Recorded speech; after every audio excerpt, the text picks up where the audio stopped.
இந்த அக்ரிமெண்ட்டுக்கு இங்கிலாந்துக்கு ஏன் ரொம்ப முக்கியம் அப்படின்னு பார்த்தோம் அப்படின்னா, ஐரோப்பிய யூனியன் நமக்கு தெரியும். ஐரோப்பா கண்டத்தில் இருக்க எல்லா நாடுகளையும் இணைச்சு அவங்க வந்து ஒரு யூனியன் வச்சுருக்காங்க. அதுக்குள்ளே இருக்கிற நாடுகள் அவங்களுக்குள்ள வர்த்தகம் பண்ணிக்கிறாங்க, மாரல் சப்போர்ட் கொடுத்துக்கிறாங்க.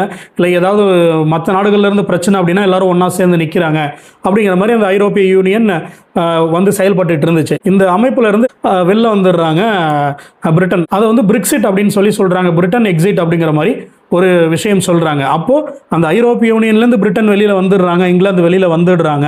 அப்படிங்கிற பட்சத்தில் அங்கேருந்து கிடைக்கக்கூடிய அந்த வர்த்தக சப்போர்ட் அவங்களுக்கு குறைஞ்சிடுது. இங்கிலாந்தில் கிடைக்காத ஒரு பொருள் இன்னொரு ஐரோப்பிய நாட்டில் கிடைக்கும், அங்கேருந்து அவங்க வாங்கிட்டு இருந்தாங்க.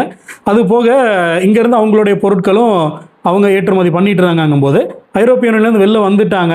அப்படிங்கிறதால அந்த வர்த்தக சப்போர்ட் வந்து டோட்டலாக கட் ஆகிடுச்சு. அவங்க இருந்து ஐரோப்பிய யூனியன் எந்த சப்போர்ட்டுமே இல்லை. அப்படிங்கிற ஒரு நிலையில் இங்கிலாந்து இருந்துகிட்டு இருக்கும்போது இந்தியா கூட இந்த அக்ரிமெண்ட்டு ஒப்பந்தத்துக்கு நம்ம போவோம் அப்படின்னு சொல்லி அவங்க முடிவெடுக்கிறாங்க. அது இல்லாமல் இந்தியாவுடைய சப்ளை செயின் வந்து ரொம்ப ஸ்ட்ராங்காக இருக்குது. ரா மெட்டீரியல்ஸ் இந்தியாவிலே கிடைக்குது.